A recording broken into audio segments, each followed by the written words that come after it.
Well, we're ending 2016, but as we do that, we're taking a peek at 2017. On the projects we're showing you today, the product will actually, we're making it available early just for you. Yay, because it's our new Layering Dahlia stamp set, and it's similar to our Layering Flowers. It is. This is Dahlia's, beautiful, and we're going to show you lots of techniques. So many fun things you could do with them. Come play with us.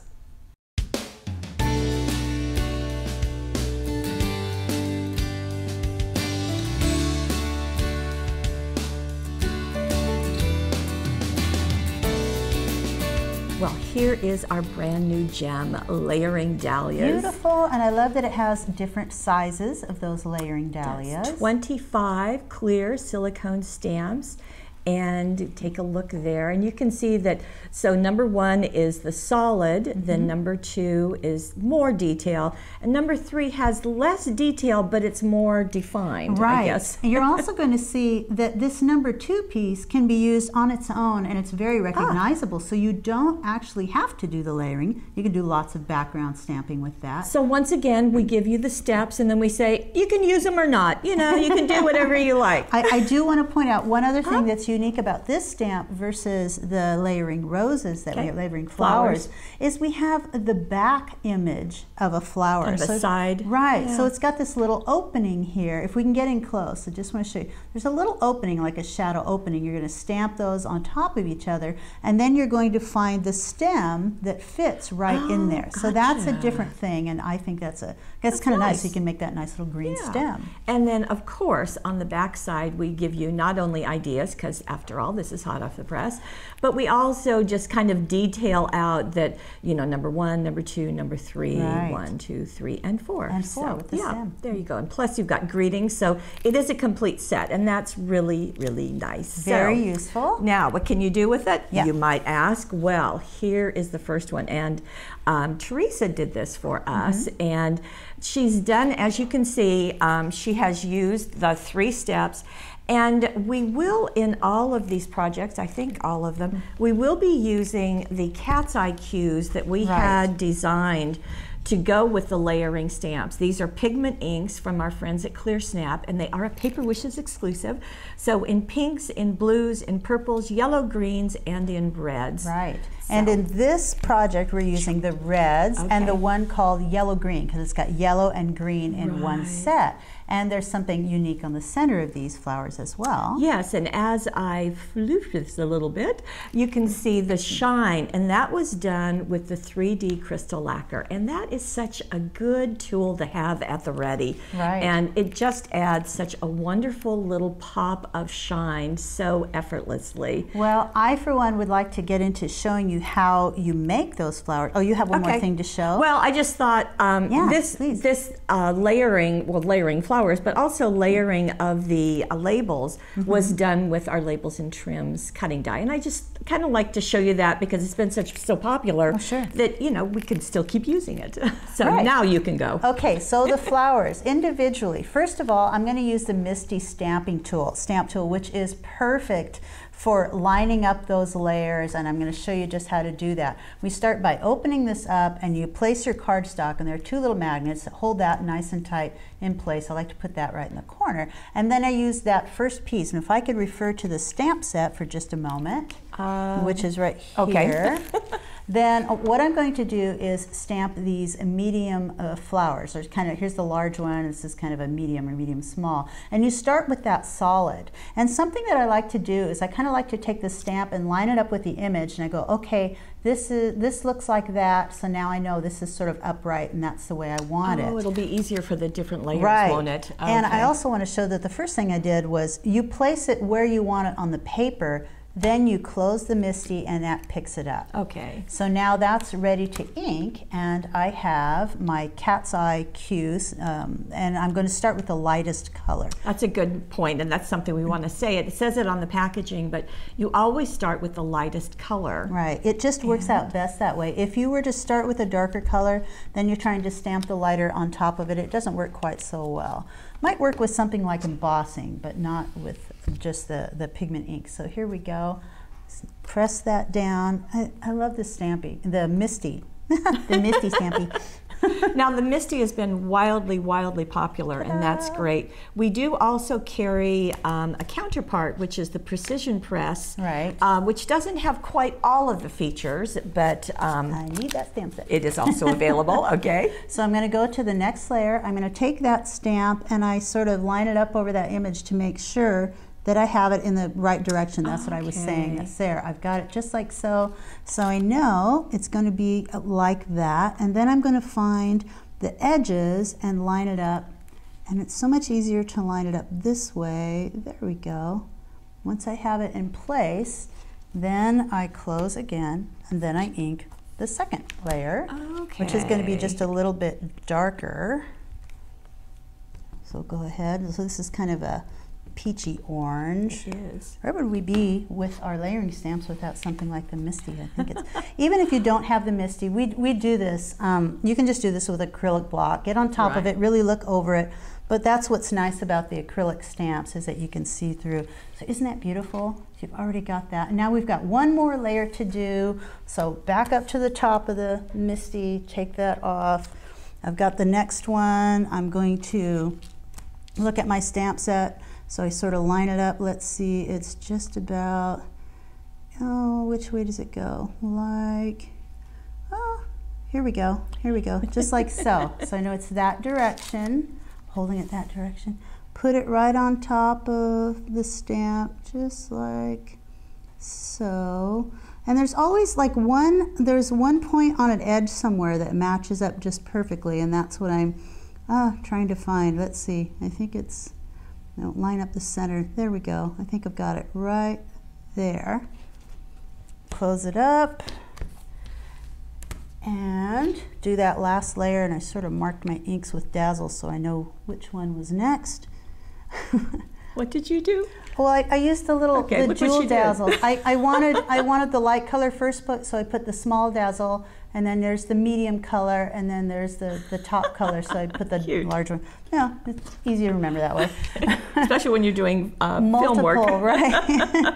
And stamp, and there we go. So that's our perfectly stamped with the Misty image. So if any of you have ever done painting, that shading and highlighting is just such a beautiful look, but the stamping has made it so easy. And then Teresa has gone in and used the glossy accents, and each of these was trimmed out. And yes, it would have been wonderful if we had done a cutting die. We honestly didn't think of it, but we'll try to rectify that in the future. So the Dahlias, and actually, we're in Canby, Oregon. You may not know where that is because it's about that big. But we are the Dahlia capital of the world, I think. So we thought it was appropriate. It's such a beautiful flower. So you can see, as Gail was talking about, that side view as well as the smaller versions of that flower and how beautifully it does. And same thing with the leaves, using the yellow-green set. And so you can see those colors as they're used. Works beautifully. And I loved cutting it out with just a little bit of white around it. It's like matting it, but you can just leave that white on there. And there's the back of that flower that was stamped right in that, remember that open space with the green. And the Just For You and the swirls are part of the stamp set. And on the inside, look at that. You know, and that could be a card front all by itself. Just absolutely beautiful with those So that's your basic technique that you're going to see on all these cards. You've got these nice layering stamps, and let's see how else you can use So this was with the red set. Right. Now this is going to be with the pink set and the blue. blues. Isn't that unexpected? It is very fun to see those leaves in blue. I would never have thought of that. It is beautiful, and I just love that. So you've got a design toolkit, so you've got shapes going on in the background, strips of these papers, and Susan opted to cut out each one of these individual. Very much did some fussy cutting. It's up to you how you want to, if you want to cut those out or if you want to leave it a little bit more distance around them. The retractable pen knife makes that a little bit easier to do. Sure. And how and gorgeous another idea this is. would be to stamp that on the background, possibly too. If you have like a darker color, you could stamp it on the background. So pretty. Again, the Happy Birthday is part of this stamp set, so that makes it even nicer. And I love how these tendrils and pieces just go off. Absolutely beautiful. And the inside wasn't completed, so that's beautiful. Now, I do want to tell you that Susan used the design tool number 6, and I know that's in short supply. So if when it sells out, just want to let you know that certainly you can use many of the other design toolkits. Design toolkit number 8 might be a good option for this card in particular. We were looking at it, and it has kind of a similar shape here, so that might be a good choice. And many of them have these shapes, so don't want to. So beautiful, absolutely beautiful. Blue leaves, great. With those thin lines, dazzles, and for another brand new look. Okay, look what Lene has been doing. Isn't that great? Wow. Now, this is I love that this is like now you've got an all over like a background, and you've still got a sentiment here. And in this one, none of them were masked off; they were just stamped on top of each other with those alternating colors. And she's used some silver stickles in the center. So we used the crystal lacquer, and now we've got the stickles. It's kind of fun seeing all the different ways of putting something in the center or leaving it be or what have you. So jewel dazzles are always, I think, great for the center of these. And then on the inside, I love the idea of just a portion of the stamp. I just think that's such a good designer look. Right off the edge. And then these are from the leaves have sort of a viney look, and if you just get the little viney area on that left side, that's sweet. Bring that in so you can see it. There we go. We've got a swirl going on, so you can use that. And beautiful, beautiful look. Okay, so Debbie has done something very different with these. Isn't that cute? Now, the flowers, you're seeing the flowers individually. They've been stamped with the 3 layers, but the 3rd layer, that small layer in the center that you just get those little highlights, was done with glitter embossing powder. Wow. She used 2 different kinds. Oh, she's got 3. Well, 3 including the leaves, too. She used the red glitz, the copper, and I don't remember the name of the green one. Glamour green. Okay. Absolutely beautiful. I can show you that real quick, how to do that last layer. You're just, okay, so we've already stamped the first 2 layers. It was a yellow, and then it was like a pale orange. So this is from the reds and the yellows set. So you've got those. And then you line up that 3rd one, and then we're going to use the Versamark. And normally I would, where'd it go? So normally I would have cleaned off my Misty before I moved on, but the stamp is clean, so hit that with this is real life. With the Versamark. Well, and why shouldn't it be? Just line that up, do your Versamark, and then I would remove this from my Misty because now I want to add the embossing powder, which I have right here. And you need a paper? Okay. Thank you. Go ahead and put that over it. Oh, one thing that I was going to say and do before I did this was to say, since those are pigment inks, it's a good idea to use the perfect printing pouch before you put this on there because it can really stick to that pigment if you don't let it dry. And I forgot to use the pigment, the perfect printing pouch. But you can see, if I had, it wouldn't have stuck in all of those areas around there. And you would just, so I could still fix this by taking a little paintbrush and sort of brushing off the areas that I don't want, or I can do it again the right way using the perfect print pouch. It makes it anti-static so it doesn't stick on the areas that you don't want it to be. Now, if you tap that more, would it come off? Or maybe if I go on the back a little bit. Be firm with it. There you go. Just show it who's boss. Still pretty. It is pretty. And after you do the heat embossing, this is what it's going to look like. So that's a very different look and very pretty look. Isn't that beautiful? I love it on the leaves too. That's just quite fetching. Okay, scrapbookers, these stamps are for you too. How do I know? Well, take a look at this.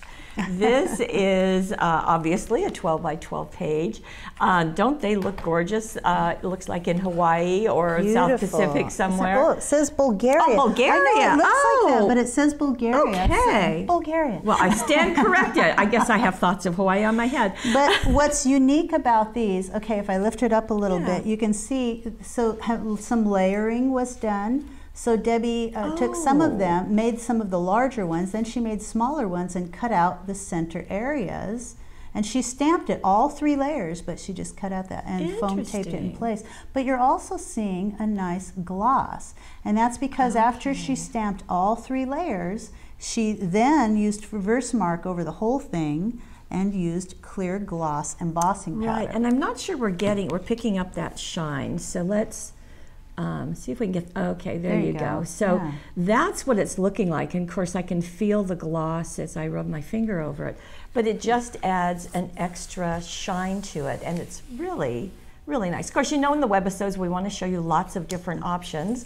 And we're going to end with another scrapbook page. And this is just quite stellar. Isn't it beautiful? It is just wonderful. And I do need to tell you that some of the papers that have been used are going to be available next week. So this is Timeless Treasures.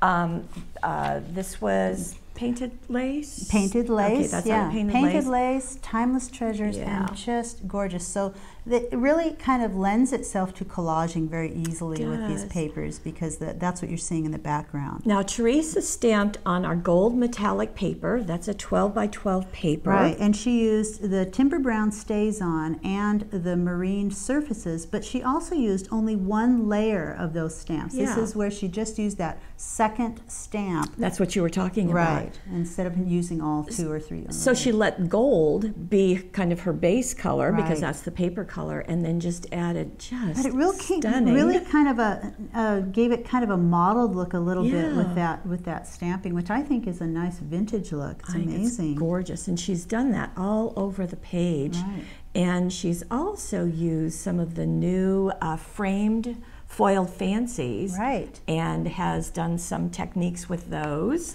And I want to talk about that one real briefly, then we'll go back to the page. So here's one of the framed foiled fanciers. These are great for photos and putting journaling in there. Turn it this way, whatever you want to do. We'll be showing you more next week. Next week, yay! In the new year, next year. Right. So here's the Versamark. So I'm going to go ahead and get that all over. And then I go on to the copper metallic embossing powder. I've got the Wow embossing powder. Let me get a clean sheet here for that. And put it all over. Now this is, and Teresa did this page as well. And what she said is she did not want this completely covered, though she didn't mind putting it all over, but then afterwards she went around with her finger. I think I missed the Versamark right there. She went around with her finger and just sort of rubbed on it and removed some of it, so that she could get, you know, a little of the gold and a little of the copper. And you go ahead and use the heat gun to heat set that. And when you're done, it looks like this, depending on how much you take off. Isn't it? Right. So you can get it. You could get it just around the edges if you wanted, or a little more here. But then she took it another step further, and this is where I'm going to get a little dirty, because she used her finger with the Timber Brown Stays-On. So I'm going to wash that off real well afterwards. She says just lightly start applying a little bit at a time. Let's see if we can. Just gives it a little bit more of a vintage look. I could have used a cotton. I could have. Cosmetics I could have. I think this is there's a lot of control with just using your finger, and it's always with you, ready to go. So that's kind of a nice vintage look. I was wondering, because there was a difference between the first one and then that. It just looks too perfect there, kind of too melting. This is definitely like, hey, the frame got rusty or something like that. That's pretty. And here it is. We'll get a little closer so you can see it going right around her photograph. Very fun. Boy, a lot going on this page. And there is one more thing in the background. Can you see back up the a little doilies? bit. She used the 6-inch doilies so and the oval doilies. Okay, so I see the oval and then the 6-inch. Well, they start out white like this. So this is what they start out like, and she used, let's see, 2 things. We've got pigment inks, the Color Box Kismet pigment ink and Thunder pigment ink, and she used both of those. And when I tested this, I decided to start out with Kismet first, and I've got my stylus here with those little stylus pads on there.